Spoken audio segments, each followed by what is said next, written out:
So today we are with Fleur East, the girl you listen all day on radio with her sax making you dance. But first of all, welcome to Spain. How does it feel to be finally here?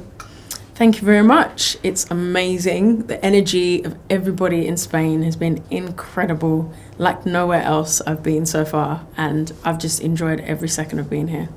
And did you have any chance to explore the city? Unfortunately, no. I haven't had a chance to do much. Had some great food, some lovely desserts. Heard the coffee's great, but I don't really drink coffee. So I have to come back. I need to spend more time here, definitely. And yesterday you had your first contact with your Spanish fans. Yes. How did you feel being so close to them?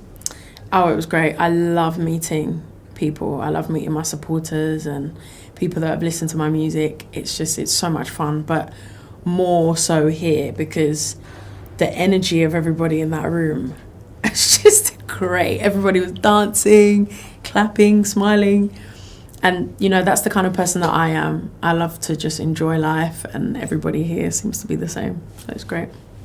And let's talk about how you began in this musical world. When did you first feel you wanted to be a singer? I think from very young, because both my parents love music. And they used to play it every day, and they played music onto my mum's stomach when she was pregnant with me. And then from the age of 2, I remember sitting in the back of my dad's car, and he tells me that I used to sing to the radio when I was only 2. So from a young age, I always loved to sing. And in 2005, you were on the X Factor for the first time in a girl group. Yes. And then after so long, in 2014, you went back. But what did you make that move? What pushed you to try again? I think I was trying to make it in the industry on my own for a few years and trying to, you know, gain experience and hoping that I'd get a big break, and it didn't happen for me. So I auditioned for the X Factor as a last chance. I just thought I had nothing to lose, let me take the risk.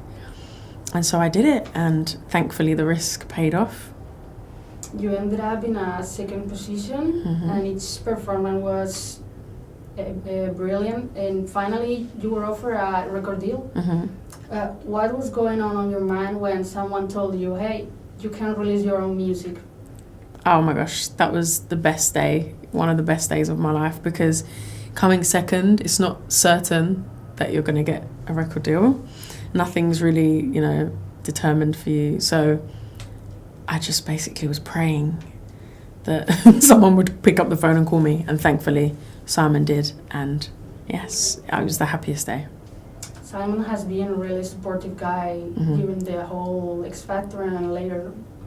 Yes, he's been great. He's really supported me. I think in the beginning he wasn't my biggest fan.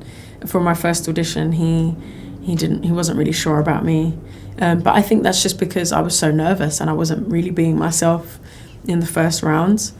And then as soon as I sort of started to express myself and be a bit more bold, he saw who I was as an artist, and he was like, yeah, I understand you. And then we just clicked, and from then the working relationship was just really, really cool. And your album, Sax And Flashbacks, is full of different sounds and styles.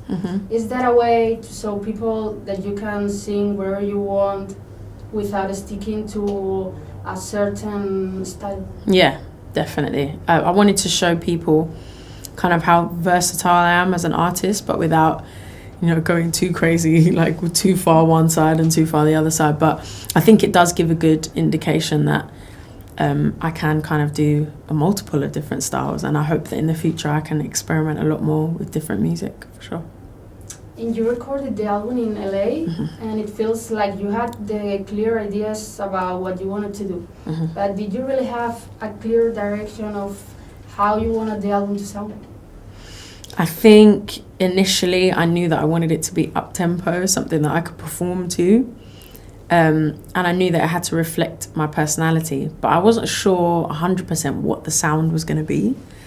It was only until we recorded and wrote Sax, and that was really early on as well in the writing process. So that was great, because as soon as we had Sax, I was like, right, I know the sound. I used to go into the recording sessions and I would play Sax to people, and I'd say, this is the song, so we have to beat this song, or we have to do, you know, the same standard, you know. So it was great, because now I feel like every song on the album is really strong. And Sax was the first single in the album, and it's having an amazing support, but were you aware of the hit that you were creating? I don't think so. I think we all knew that it was a good song. It was a great song. We had a really, really good feeling about it, but I don't think we expected the reaction. I definitely didn't expect the reaction. And I think it's just been amazing, especially in different countries, like coming here. It's just amazing. The support's been so great. And in the deluxe version of the album, we find 16 songs, and this might be a little bit difficult, but which of them is the most special for you and why? That's a very hard question. Because you've got, on the deluxe version, you've got Girl on Fire, you've got Serious, Like That, and you've got Know Your Name. Have I forgot any? No, I think that's it. What's the most special one on that? Oh, that's a tough question. I think Know Your Name, because it's a real emotional song. It's quite sweet. It's probably one of the slowest songs on the whole album. And I think it shows a different side. It's got a really gritty sound. It's got a kind of reggae influence. And I enjoyed experimenting and doing something else. So I think probably that song. And what's going on in your mind the first time you listened to your own music in the radio? Oh, I lost my mind. I think I was in a taxi and it came on the radio and I just said, that's my song, turn it up. And I was just going crazy. I couldn't believe it. And even now, when I hear it, I still react the same way. I just can't believe it. Every day I'm just living in a dream, I think. And now you're also starting to promote your new singer more and more. What can you tell us about that song and the video that is gonna be released soon? Well, More and More is a love song. It's very romantic. It's just about celebrating the person that you love and getting to love them more and more each day you spend with them. And so it's very sweet in its message, but then you can still dance to it. So it's almost like my version, the Fleur version of a love song. It's not a ballad. You can still dance, but it's a true love song. And I think it's got that real 80s sound. And so for the video, I've definitely experimented with the 80s vibe. I'm excited for you to see that. And with all the things you've been through, would you have ever thought that you would be in the position you are right now? No. I think there were times where I just lost all hope a little bit, and I kind of thought, I'm going to look back in years' time and think, I tried to sing and it didn't happen. But I didn't want that. I didn't want to have the regret, and I think that's why I just kept trying. But yeah, there's definitely been times if somebody said to me, don't worry, Fleur, in 2 years' time, you're going to go on the X Factor and you're going to be releasing your own music and it's going to be fine. I probably wouldn't believe them, definitely not. And I suppose you'll have an idea of going on tour soon. Which plans do you have for this year? I think mainly to release more music from the album. I think people are still kind of getting to know the album. And me as an artist even, I think I've got a lot of work to do. I've only kind of had one song out now. It feels like I've done a lot more, but it's only one song. So I want to promote more of the music, do some festivals this year, and then I'm hoping next year to tour. That's my big aim. And talking about performing in those festivals, which song are you most excited to sing? That's a great question. I think I'm looking forward to kind of experimenting with a band, like a live band, because so far most of it hasn't been with a band. It's been mainly dancers. So one of the songs I'm excited to do is Love Me or Leave Me Alone from the album, because it's really band heavy and I can't wait to hear what that's going to sound like live. Going back to the X Factor final, you gave an amazing performance with Little Mix. Thank you. Doing a medley with Black Magic and Sax. How was that moment? How did you feel and how did you live that experience? That for me was probably one of the most surreal things I've ever done, just because I watched the X Factor ever since the first series. I'm a huge fan of the show. And I watched Little Mix and I saw them from when they auditioned, and I was a huge fan of them on the show and after they left the show. So for me to be on the stage performing with them was just unbelievable. But they have such a good energy on stage, and they love to perform and they love to dance, and so I knew that I was going to have a great time with them, and I was just so proud to be part of a duet between two X Factor artists, and that was a lot of fun. And to know you a little bit better, which is your dream collab? I mean, there's a long list of people that I'd love to work with, but I think Alicia Keys is one person that I would love to sing with one day and just do something so different, and no dancing, just calm it down and just sing with Alicia. That would be amazing.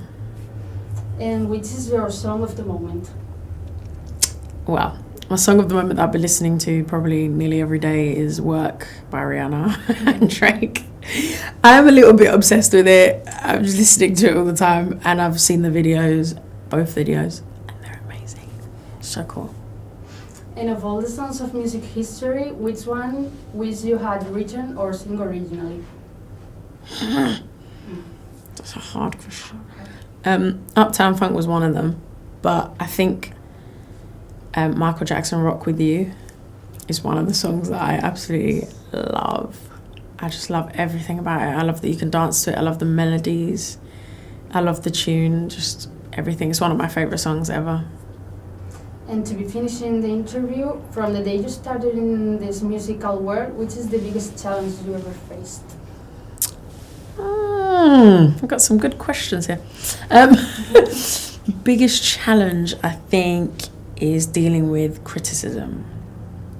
Because you work so hard on something and you put everything into it, and then it takes 2 seconds for somebody to say, oh, I hate it, or I don't like it, or that's rubbish, or, and you have to kind of be really strong and just accept that everybody's going to have an opinion and you can't please everybody. So I think that's probably one of the toughest things, but I'm growing stronger. I'm getting used to it. And the last questions. Now you are here in Spain with your debut album released. Which is your next big dream or challenge you want to accomplish? I think a world tour is the next big thing, because to be able to perform in countries all over the world and having people know my music, that many people know my music, for me that would just be one of the biggest achievements ever. It's been a pleasure being with you, and we hope to see you soon in Spain. Yes, thank you very much. I hope to come back.